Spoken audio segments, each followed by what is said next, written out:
Então, pessoal, um outro tipo de dano é o dano existencial. O dano existencial é muito difícil de um profissional farmacêutico cometer esse tipo de... ser obrigado a pagar esse tipo de dano, a não ser que ele seja um farmacêutico proprietário. Farmacêutico proprietário de uma farmácia de manipulação, farmacêutico proprietário de uma drogaria, farmacêutico proprietário de um laboratório de análises clínicas e, por que não, farmacêutico proprietário de um hospital. O farmacêutico precisa ser um empresário, um proprietário. Por quê? Porque o dano existencial ele está ligado ao trabalhador que realmente labore numa dessas instituições. Então significa, por exemplo, negar ao trabalhador o dano existencial significa dizer que é negar ao trabalhador a realização de projetos de vida, lazer, estudos, atividades culturais e religiosas, convívio familiar, por jornadas excessivas de trabalho, consequentemente provocando mal-estar psicológico que conduz desfalque da felicidade. Ou seja, o farmacêutico que é proprietário, esse tipo de dano existencial, ele não especificamente tem a ver com a responsabilidade civil do farmacêutico. Mas a gente traz aqui essa modalidade de dano, mas como um caráter de curiosidade para vocês saberem que ele também existe. Embora não seja em decorrência da profissão, ele existe. Os profissionais que trabalham em drogarias de rede, que fazem aquelas horas extenuantes, que folgam 6 por 1, folgam às vezes um final de semana por mês, os farmacêuticos hospitalares que também têm diversos plantões muito extensivos, eles podem até mesmo suportar, eles como estando na outra ponta da relação de responsabilidade, suportando esse dano. Devido a essa carga horária excessiva de jornada de trabalho, isso faz com que eles se excluam da vida existencial, que é justamente ir para a igreja, ter atividades culturais, ter outras atividades que não sejam aquela do trabalho.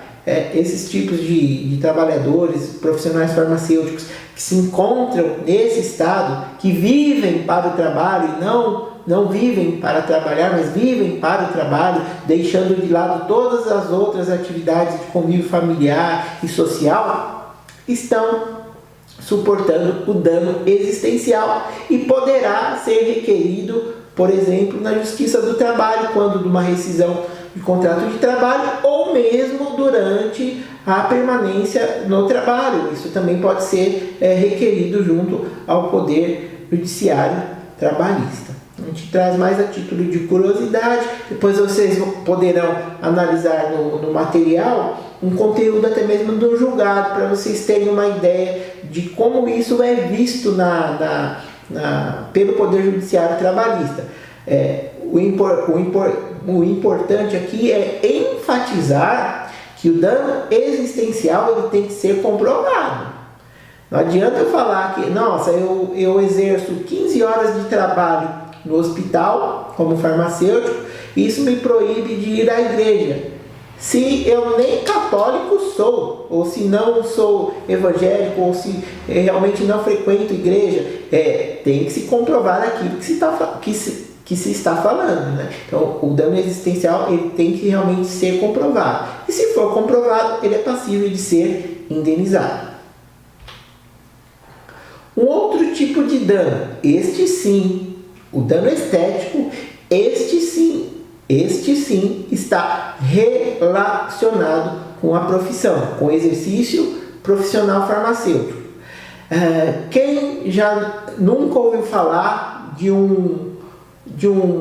dos medicamentos, alfa-hidroxiácidos, os AHAs, ácido glicólico, ácido lático, ácido málico, ácido cítrico, que por vezes fazem parte das composições de manipulação de alguns medicamentos utilizados para peeling e outros medicamentos utilizados, dermocosméticos utilizados para rejuvenescimento da derme, da pele, e por um motivo ou outro, ou porque o paciente é alérgico, ou porque o medicamento foi manipulado numa concentração de AHAs exagerado, além do que permitido, ou porque o farmacêutico não fez uma análise que realmente deve ser feita.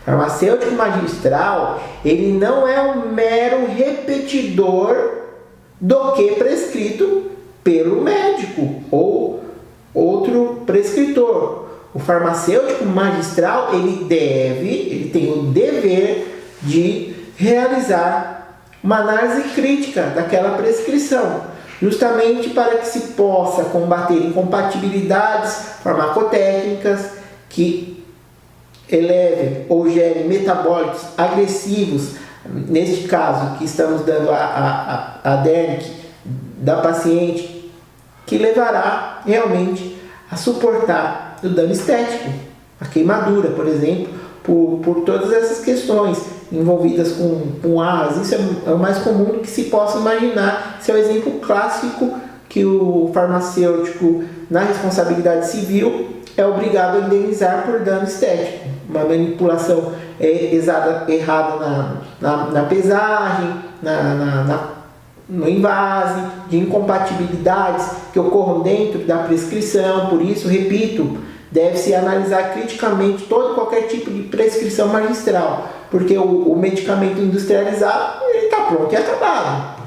Foi feito as 4 fases de estudos clínicos para que se tenha uma segurança ao ser administrado ao paciente. Agora, medicamento manipulado não. Aqueles medicamentos de baixo índice terapêutico, como a carbamazepina, por exemplo, e os próprios AHAs, deve-se analisar criteriosamente a prescrição e ver o que mais tem aqueles componentes lá, para ver se não tem alguma incompatibilidade que gere outros metabólicos agressivos a quem for o receptor daquele fármaco, né?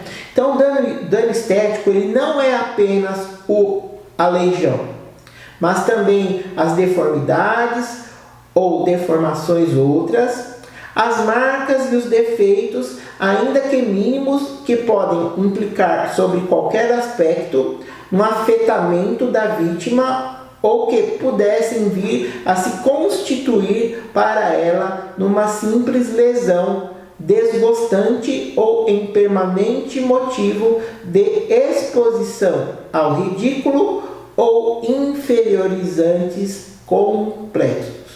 Então, todos os tipos de lesão que gerem um grau de complexidade naquela pessoa, que fira parte complexa da sua personalidade, a pessoa não sai à rua porque teve uma queimadura por conta de um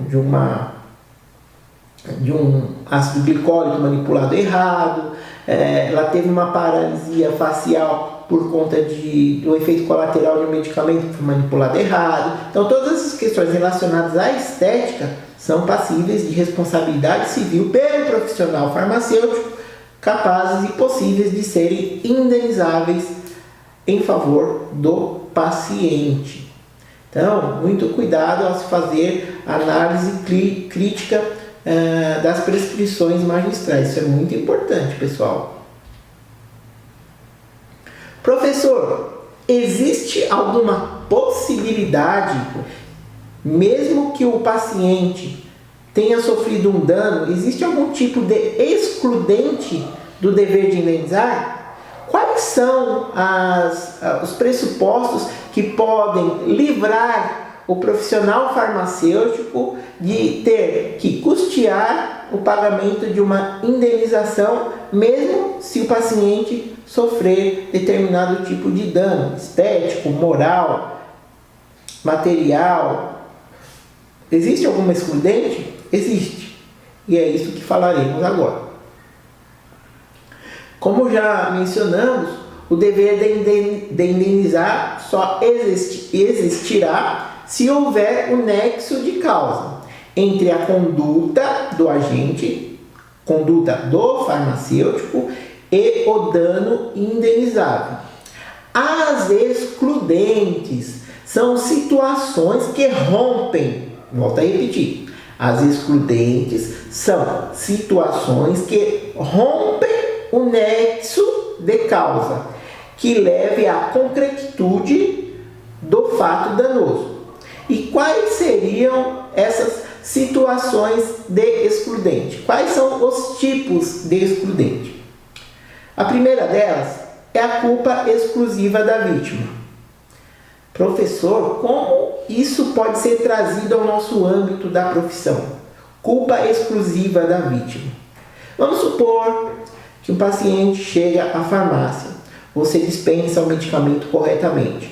Olha, senhor, o senhor vai ter que tomar este comprimido a cada 8 horas, conforme consta da prescrição. A orientação foi dada corretamente, o que estava prescrito estava correto para aquele tipo de patologia. Só que ao chegar em casa, a pessoa às vezes, por vezes, o paciente está com uma patologia no grau não crônico, mas está com uma patologia aguda e tem pressa de melhorar. Preciso melhorar logo porque eu vou para a praia, preciso melhorar logo porque vai ter uma festinha lá e eu vou querer tomar uma bebidinha alcoólica, então eu quero melhorar logo. Então, eu não vou tomar aquele comprimido a cada 8 horas, eu vou tomar aquele comprimido a cada 4 horas.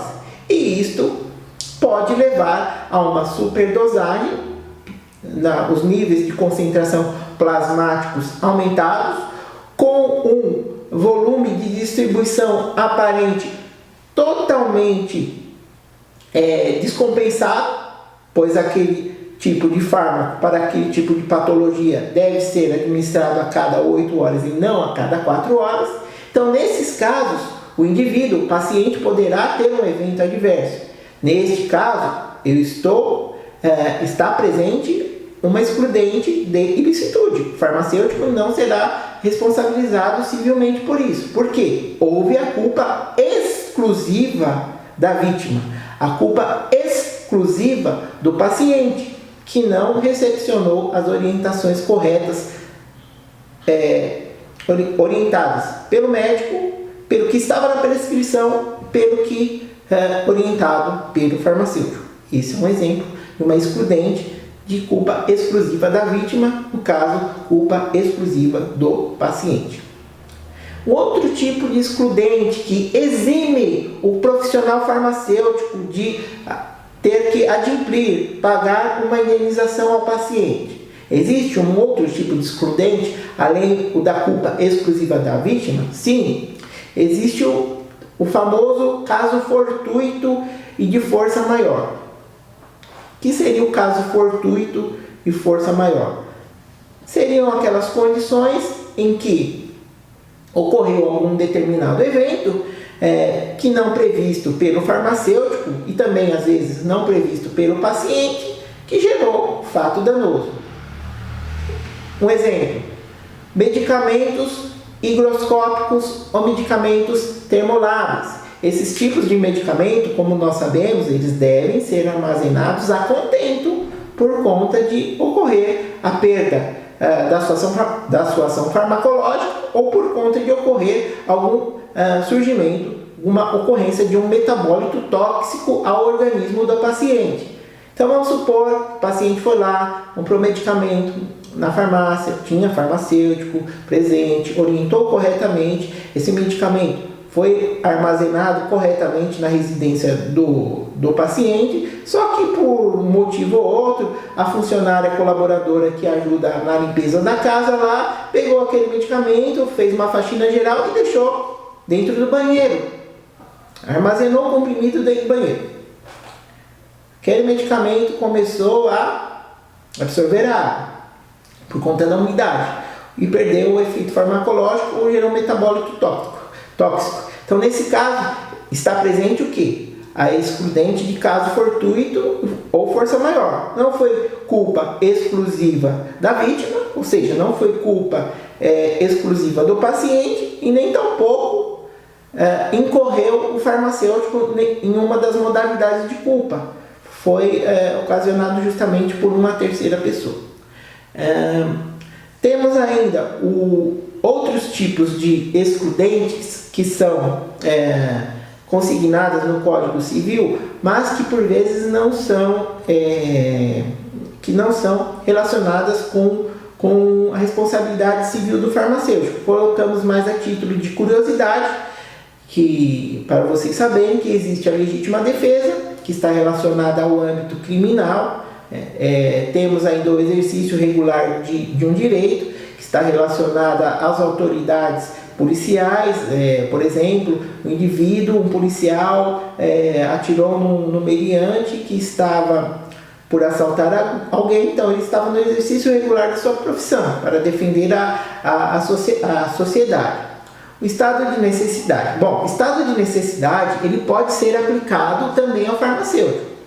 Certa vez, nosso escritório de advocacia defendeu um profissional que praticou esse ato de necessidade. O indivíduo chegou à sua farmácia na época em que podia ser aplicado bezetacil na farmácia, muito tempo atrás, bons anos atrás, diga-se de passagem, e tem-se essa história.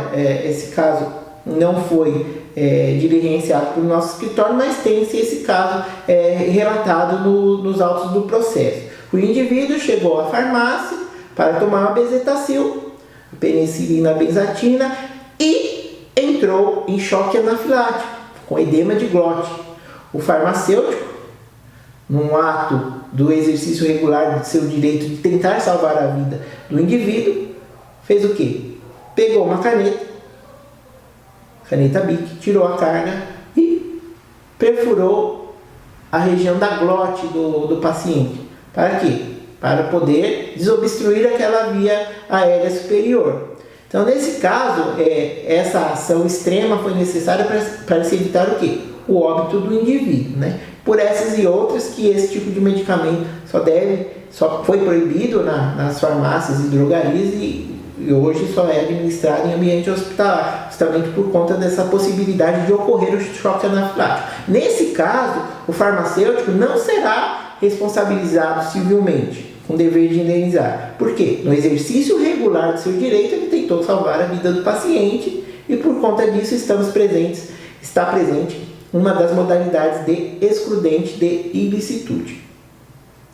Existem algumas outras situações, como a cláusula de não indenizar. O que seria uma cláusula de não indenizar? O paciente chega na farmácia ou drogaria, assina um contrato e fala: não, você não precisa me indenizar se eu sofrer um ato danoso. Não é isso.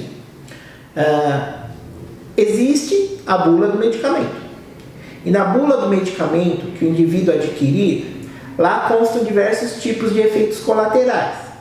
Se porventura o indivíduo toma um medicamento e desenvolve algum daqueles efeitos colaterais constantes na bula, neste caso está presente, mesmo que implicitamente, não precisa ser uma coisa assinada, ratificada, mas pelo fato de já ter sido documentado junto à Anvisa, que todos os medicamentos têm registro junto à Anvisa, que aquele efeito colateral é passível de ocorrer. Então, se aquele efeito colateral do paciente estiver presente na bula, então nesse caso eu não tenho o dever de indenizar, justamente porque aquilo já foi previsto, funcionaria como uma cláusula de não indenização.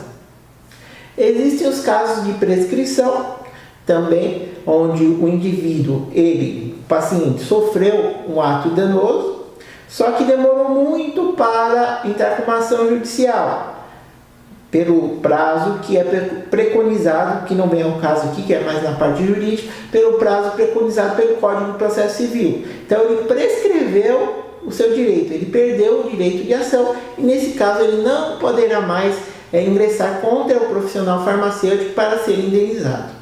Então basicamente seriam essas as principais causas e pressupostos de excludentes, onde o farmacêutico não deverá indenizar o paciente, né? E com isso chegamos a algumas conclusões.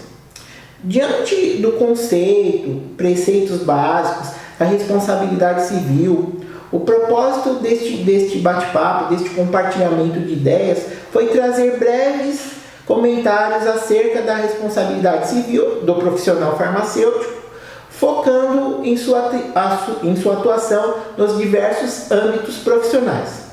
O farmacêutico, como já falamos, é um promotor de saúde e tem contato direto com o paciente na dispensação do medicamento.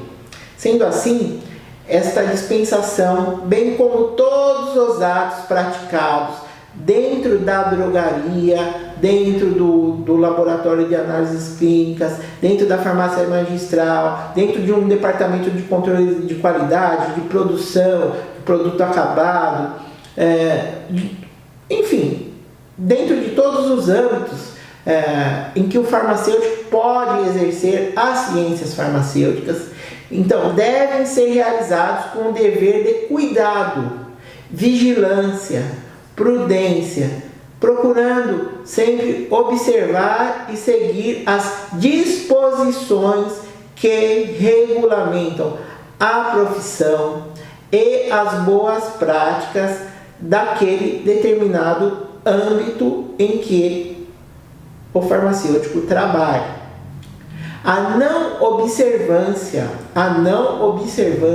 dos preceitos legais implicará para o profissional farmacêutico em sanções que vão da esfera administrativa, que são as sanções impostas pelos conselhos de órgãos de classe, os CRFs e o CFF, e também atingem as sanções de ordem civil, que são pagamento das indenizações que mencionamos, os diversos tipos de indenizações aos diversos tipos de danos, e também pode até mesmo, caso de óbito ou de lesão corporal grave ocorrida por uma conduta desidiosa do farmacêutico, pode até mesmo o farmacêutico responder criminalmente.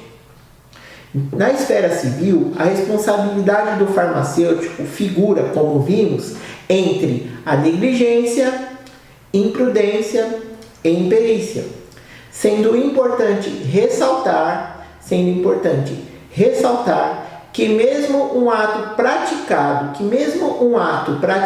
com negligência, imprudência ou imperícia, para que haja dever de reparo ou indenização pelo farmacêutico, deve haver nexo de causalidade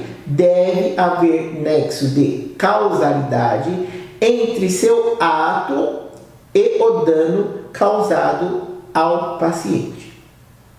Bem, pessoal, chega de sonhar ou ter pesadelos com fiscalização e ter a sensação de que está fazendo algo de errado para o seu cliente ou para o seu paciente. Chega de pensar em ter seu diploma rasgado. O conhecimento em legislação aplicada à sua área de atuação farmacêutica é fundamental, justamente para trazer a segurança no seu dia a dia de trabalho, a segurança para o paciente, a segurança para a comunidade e, por que não dizer, a segurança à sociedade. Nós da Advocacia para a Saúde Educacional esperamos verdadeiramente que, mesmo que não tenha se esgotado o compartilhamento das ideias, mas que essas informações possam de alguma maneira ter-nos ajudados para realmente dar mais segurança no dia a dia do trabalho de vocês. Se porventura tiverem dúvidas, questões, questionamentos, podem nos procurar, estamos nas redes sociais, eu estou lá no grupo dos farmacêuticos brasileiros, nós temos a nossa fanpage da APSE, da Advocacia para a Saúde Educacional, e sempre respondemos aos questionamentos dos profissionais que nos procuram e que tenham alguma alguma dúvida a perguntar. O próximo bate-papo, o próximo curso de extensão que a gente vai falar, a gente já está elaborando com muito carinho, muito amor e carinho, é sobre prescrição. A prescrição de A a Z. A gente tem visto muito alguns colegas farmacêuticos postando na internet, postando nas redes sociais, a fim de não se mostrar, mas tirar dúvidas de fato do que está escrito naquele receituário. Existe alguma proibição com relação à publicação desse tipo de material nas mídias sociais? Qual o tipo de sanções o profissional farmacêutico pode suportar para si e quais os tipos de sanções que outros profissionais podem impor ao farmacêutico? O médico, o dentista, o odontólogo, ele pode impor algum tipo de infração ao farmacêutico por conta dessa exposição do seu receituário? Então será isso que falaremos numa próxima oportunidade. Farmas, até os próximos cursos. Forte abraço. Um beijo para quem é de beijo, um abraço para quem é de abraço e até a próxima.